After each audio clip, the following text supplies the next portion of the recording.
작별 인사 올립니다. 아쉽지만 여러분과 함께 했던 시간들을 뒤로하고 저는 한국을 떠나려고 합니다. 그래도 짧은 시간이지만 오랜 여운을 간직한 채 다음을 기약하고 저 역시 다른 모습, 다른 얼굴로 찾아뵐 수 있는 그날을 기억하며 떠날 준비를 하려 합니다. 저 때문에 본의 아니게 힘들고 괴롭고 지친 여러분에게 무한한 사과와 위로의 말씀을 올리는 바입니다. 모두들 건승하시고 저 떠난다고 너무 마음 아파하거나 아쉬워하지 말아주세요. 저도 막상 떠나려고 하니 마음은 느끼지 않습니다만 어쩔 수 없이 떠나야만 하는 심정 아프기만 합니다. 자, 그럼 모두들 건강하기 바랍니다. 2024년 폭염 올림.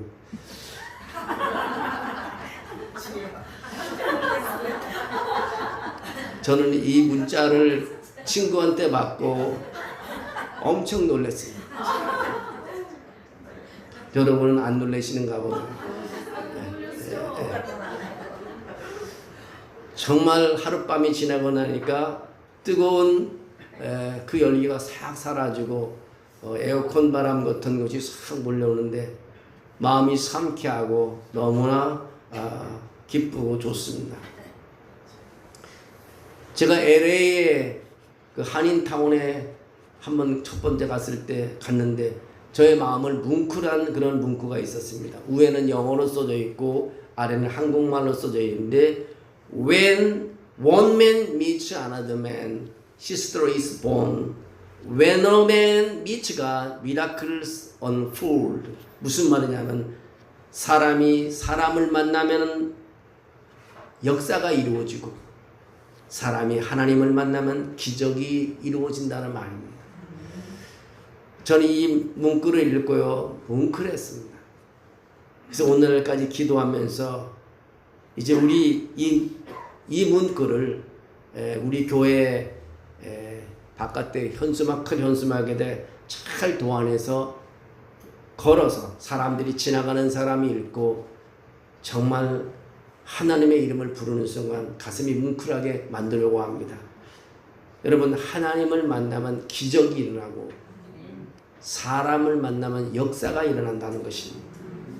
여러분의 삶 속에도 역사와 기적이 함께 일어나는 삶이 되기를 주의 이름으로 축원합니다. 이 사람을 아십니까? 이 사람은 원래 너무나도 나쁜 사람이었습니다. 10세가 되기 전부터 상습적으로 아버지의 돈을 훔쳤습니다. 14세 때 어머니가 돌아가시던 날에도 술에 만취해서 도박을 즐겼습니다. 16세 때 호텔 숙박비를 떼어먹고 도망치다 붙잡혀 한 달간 철장 신세를 졌습니다. 20세에 신학교에 입학하여도 여전히 추악하고 음란한 죄악의 늪에서 허우적거렸습니다. 그러던 그가 20세의 어느 날 친구와 함께 기도회에 참석한 뒤에 완전히 변화가 되었습니다. 고아원을 세워 1만 명 이상의 작은 예수를 보살폈습니다. 5만 번 이상의 기도가 모두 응답되었습니다. 200만 명 이상의 선교사를 후원했습니다. 지구 8바퀴를 도는 거리는 32만 킬로미터를 여행하며 42개국에 300만 명 이상의 사람들에게 복음을 전했습니다. 그가 기도하자 초겨울의 북풍이 따뜻한 남풍으로 바뀌었습니다. 그가 기도하자 빵을 실은 수레가 찾아왔습니다. 그가 기도하자 1분도 안 되어 필요한 금액이 송금되었습니다. 이 모든 것이 기도로 이루어졌습니다. 저 기도가 전부 응답된 기적의 사람, 우리는 그를 가리켜 조지 물러라고 말을 합니다. 그는 예수 그리스도의 변화된 이후에 평생을 살아가면서 사람에게 구하지 않고 하나님께 간구한 사람이었습니다. 우리가 이 사람을 통해서 배우게 되는 값진 교훈이 무엇인지 아십니까? 기도하는 사람에게는요 기적이 항상 일어난다는 것입니다. 하나님께서 기도하는 여러분을 위해 기적을 일으키신다는 사실입니다. 그리고 조지 물러에게 있어서 하나님은 한 번도 자신의 기도에 거절하지 않으시는 하나님이었습니다. 그에게 있어서 하나님은 끝없이 축복해 주시고 또 축복해 주시는 하나님이셨습니다. 하나님은 조지 물러의 하나님만이 아니십니다. 조지 뮬러의 기도에 응답하셨던 하나님은 지금 저와 여러분의 하나님이신 것입니다. 어떤 사람이 기도하려고 집에서 가까운 교회에 출석을 했습니다. 근데 기도회가 얼마나 시끄러운지 기도하러 갔는데 집중을 할 수가 없었습니다. 그런 속으로 너무 불평했습니다. 꼭 이렇게 시끄럽게 기도를 드려야 하나? 하나님께서 조용히 기도 드리라고 말씀하시면 좋을 텐데. 기도회를 마치고 집에 돌아와 세수를 하는데 주의 음성이 마음에 들려왔습니다. 주님께서 그렇게 말합니다. 너 오늘 좀 비판적이더라. 예, 주님 그렇게 했습니다. 기도드리는데 내내 마음이 좋지 않았는 걸 내가 보았다. 그들과 제가 똑같은 기독교인이라는 것이 좀 부끄럽고 실망스러웠습니다. 그래? 나는 그들이 시끄럽게 기도하는데 좋던데 너는 왜 비판적으로 있었니? 너는 기도를 드리는 자냐? 기도를 하는 사람을 비판하는 자냐? 그 순간 그는 그 자리에서 무릎을 꿇었다고 합니다. 주님 잘못했습니다. 저는 계속해서 주님과 그들을 판단했습니다. 저들이 시끄럽게 기도하는 것을 판단만 하고 저는 기도를 드리지 않았습니다. 용서해 주십시오. 그날 밤 성령께서 다른 성도들이 기도 드리는 방법을 비판하는 것에서 이 사람을 자유롭게 했습니다. 그 후에 그는 조용한 기도와 시끄러운 기도를 다 수용하는 사람이 되었습니다. 기도는 시끄럽게 할 수도 있고 조용히 할 수도 있다는 것을 이 사람은 다 이해하게 됐습니다. 이 사람이 바로 성경적 지도력과 내적 치유의 전문가이신 톰 마샬이라는 사람입니다. 그는 이 경험을 하며 이렇게 고백합니다. 내 마음속에 내가 만든 법이 있었구나. 이것은 이러해야 하고 저것은 저러해야 한다는 것이었습니다. 그러나 자신을 성령께 맡기고 신뢰하는 것을 배웠다고 합니다. 여러분, 우리 모두의 우리가 가지고 있는 법을 가지고 있으면 하나님을 만나기도 어렵고 사람과 교제하기도 어렵습니다. 이렇게 성령께서 주도권을 들이기 시작할 때 우리의 삶은 변화되고 완전해지며 더욱 자유로워집니다. 내가 만든 법이 아니라 그보다 큰 성령의 법을 따라가는 삶인 것입니다. 문제는 내가 만든 법 때문에 문제가 일어나는 것입니다. 내 안에 있는 내가 내 법을 지키고 내가 만든 내 법을 지키니까 아무하고도 소통할 수 없습니다. 하나님의 주신 말씀도 받아들이지 않습니다. 왜냐하면 내 안에 내 법이 너무 강하기 때문입니다. 오늘 본문의 배경을 보면 마태가 예수님의 부름을 받고 동료들을 초청해서 잔치를 베푸는 장면입니다. 아마도 세례의 일을 그만두는 것에 대한 송별했던 것입니다. 예수님과 제자들도 그 자리에 참석해 즐거워하는데 바리새인들과 서기관들이 왜 예수님은 죄인들과 함께 먹고 마시는지를 물었습니다. 예수님은 그렇게 말합니다. 나는 의인을 부르러 온 것이 아니라 죄인을 불러 회개시키러 왔노라고 말씀하고 있습니다. 그 대답을 들은 그들은 이제 예수님과 제자들은 왜 금식하지 않는지를 또 물었습니다.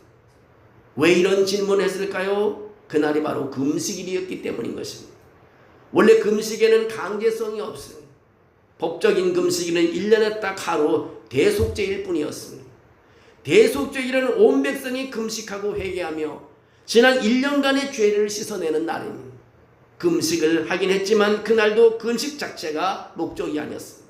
하나님만 바라보며 회개하고 새롭게 결단하는 것이 목적이었습니다. 그러니까 금식은 내 욕심대로 행동했던 과거를 회개하고 미래를 하나님께 맡기겠다는 고백인 것입니다. 이것이 금식의 본질인 것입니다. 오늘도 많은 성도가 앞날이 막막할 때 하나님의 인도를 받기 위해 금식 기도를 합니다. 하나님이 이런 기도를 기쁘게 받으십니다.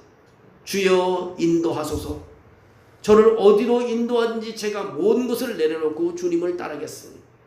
이런 고백 때문인 것입니다. 근데 경건한 유대인들은 여기에 만족하지 못하고 일주일에 2번 월요일과 목요일에 금식을 했습니다. 월요일과 목요일은 장날이기 때문인 것입니다. 많은 사람이 모일 때 금식으로 정해 나는 금식하다는 것을 드러내므로 사람들에게 칭찬받으려고 했던 것입니다. 그들은 잘못된 금식을 했고 더 나아가 금식을 공로로 생각했으며 금식하지 않는 사람들을 무시하고 정죄했습니다. 그리고 금식이 신앙의 평가하는 틀이 됐습니다. 그런데 예수님의 제자들이 금식하는 날임에도 죄인들과 잔치라니 이상하게 질문을 합니다. 이 말을 들은 예수님이 이렇게 대답합니다. 혼인집 손님들이 신랑과 함께 있을 때에 너희가 그 손님으로 금식할 수 있느냐? 예수님의 이 대답은 신앙에 대한 예수님의 관점을 보여줍니다. 예수님이 생각하던 신앙은 결혼식과 같은 것입니다. 결혼식은 인생에서 가장 기쁜 잔치입니다. 근데 많은 사람들은 신앙생활을 힘들고 우울하고 부자유한 것으로 생각을 합니다. 여러분의 신앙과는 어떻습니까? 신앙생활은 우울합니까? 슬프고 괴롭고 무거운 짐인가요? 아닙니다. 하나님을 믿고 섬기며 사는 것은 즐겁고 행복한 일인 것입니다. 어떤 목사님이 참 어려운 처지에 있는 성도님의 가정을 몇 명의 권사님들과 함께 신방을 갔습니다. 그분이 처한 상황은 말로 표현할 수 없습니다. 너무 어려운 상황에 처해 있었어요. 그분이 하는 말을 들으면서 모두가 할 말을 잃었습니다. 위로해 줄 수 있는 말이 한마디도 없습니다. 그때 목사님이 먼저 말문을 열었습니다. 많이 힘드시지요? 근데 집사님 행복하세요? 그 말을 듣고 그분은 잠시 가만히 있더니 그렇게 대답을 합니다. 네, 행복합니다.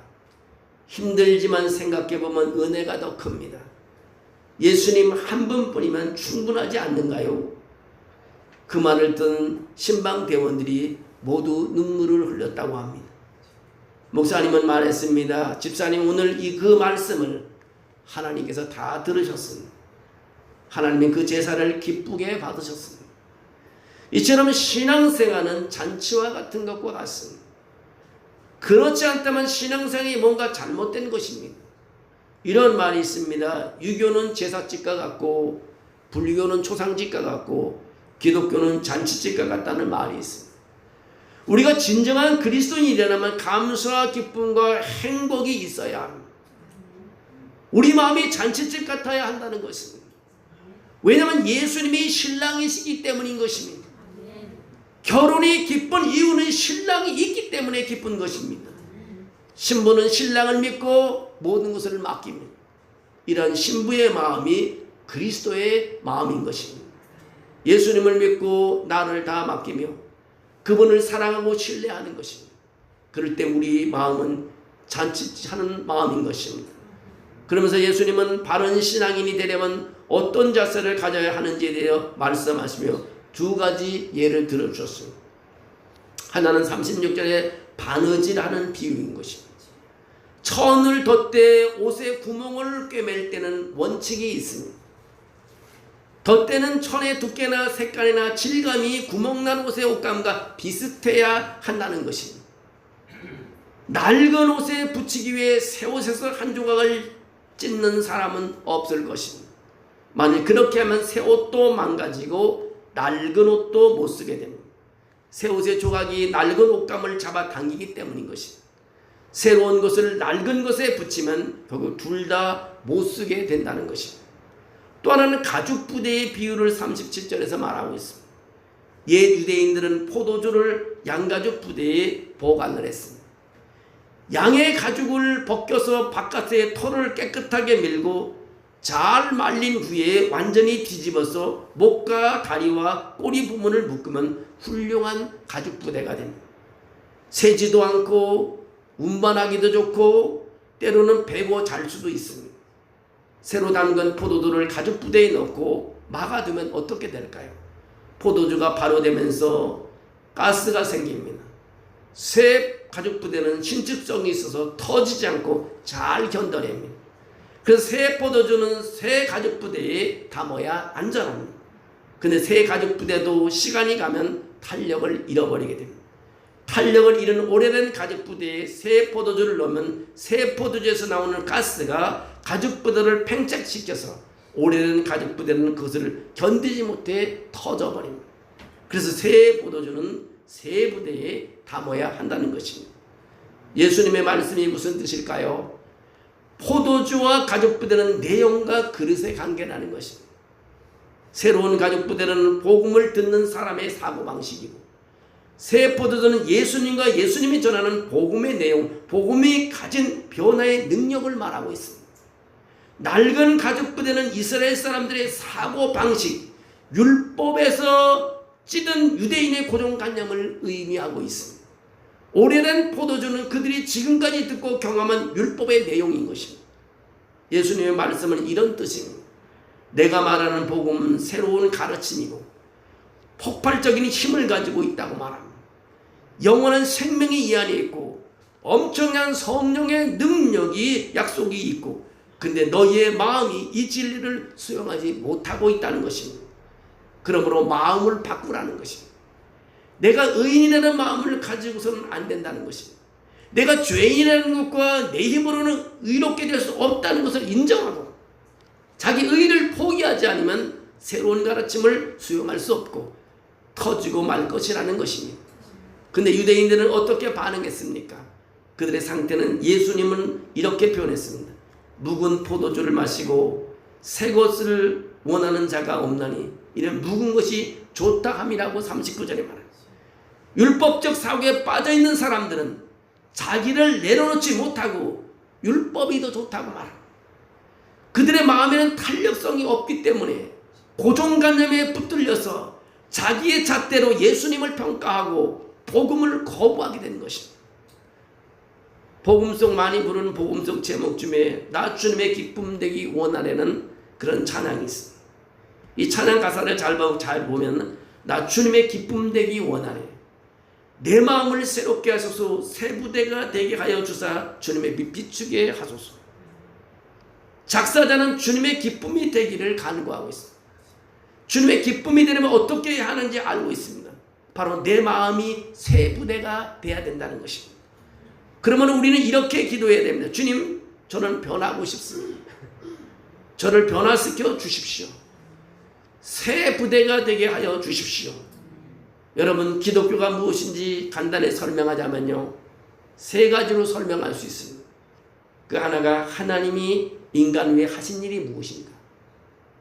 두 번째로는 우리는 어떻게 살아야 하는가. 세 번째는 악에 대해서 어떤 자세를 취해야 하느냐. 이 세 가지입니다. 먼저 첫 번째, 하나님이 우리에게 하신 일이 도대체 무엇입니까? 이걸 알아야 합니다. 하나님의 인간을 찾아오셨습니다. 아들을 주시고 그 아들을 믿는 자들에게 하나님의 자녀가 되는 권세를 주셨습니다. 자격 없는 인간에게 하나님이 찾아오셔서 하나님의 자녀라는 놀라운 자리에 앉혀주셨습니다. 이것이 하나님이 하신 일인 것입니다. 이것이 바로 하나님이 하신 일입니다. 그렇다면 우리는 어떻게 살아야 하는가? 우리는 다르게 살아야 합니다. 다른 사람에게 사랑을 베풀며 살아야 합니다. 보통의 사람들은 상대방이 내게 어떻게 해주기를 계산해서 받은 만큼 하면 된다고 생각합니다. 논리적으로 참 맞는 말입니다. 근데 이것 때문에 항상 갈등이 생깁니다. 왜냐하면 내가 상대에게 해준 것에 비해 받는 것이 적다고 생각하기 때문에 짜증나고 더 견디지 못합니다. 인간은 자기 중심적이기 때문에 항상 내가 미쳤다고 생각하기 때문에 억울한 것입니다. 그러나 진정한 그리스도인은 그렇게 생각하지 않습니다. 내가 먼저 하나님께 말할 수 없이 많은 사랑의 빛을 줬다는 것입니다.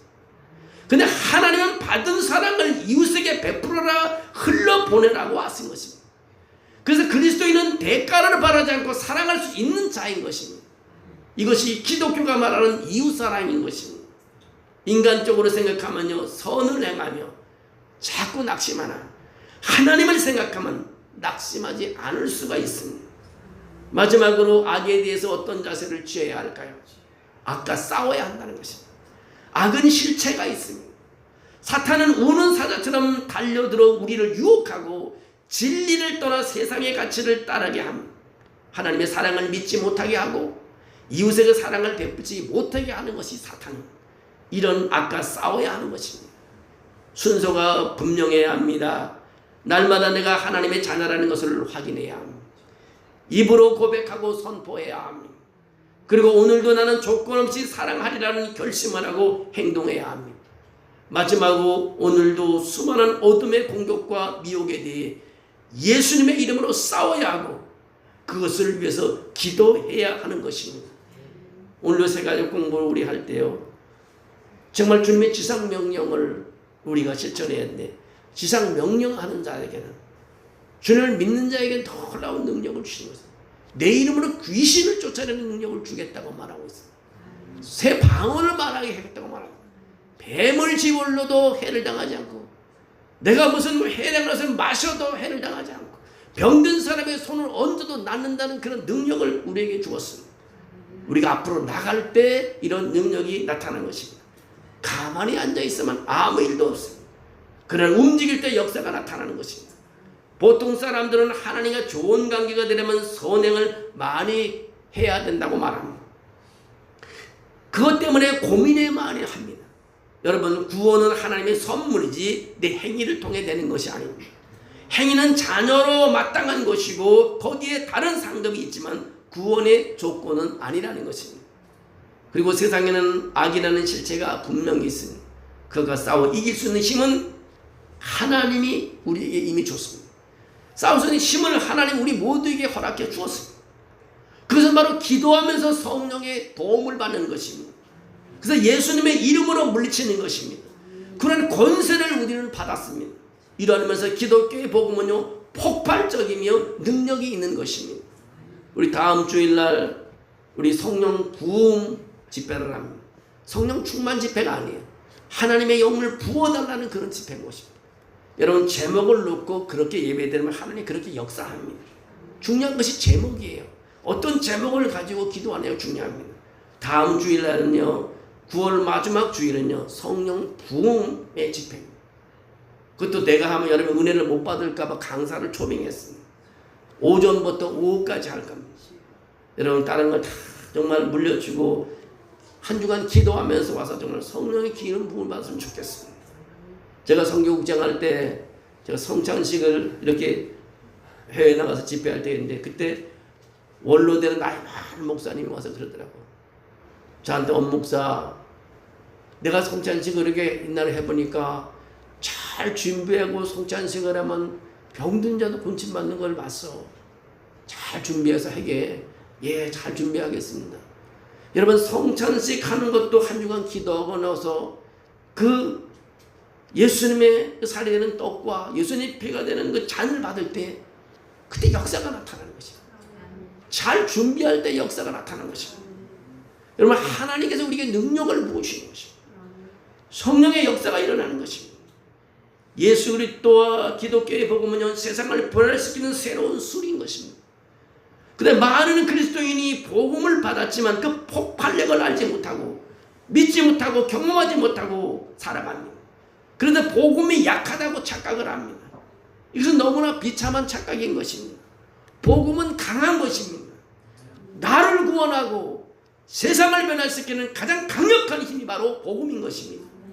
복음이 약하다고 느끼는 이유는 복음을 담고 있는 나라는 가죽부대가 세술이 발효하지 못하고 질식시키고 썩게 하기 때문인 것입니다.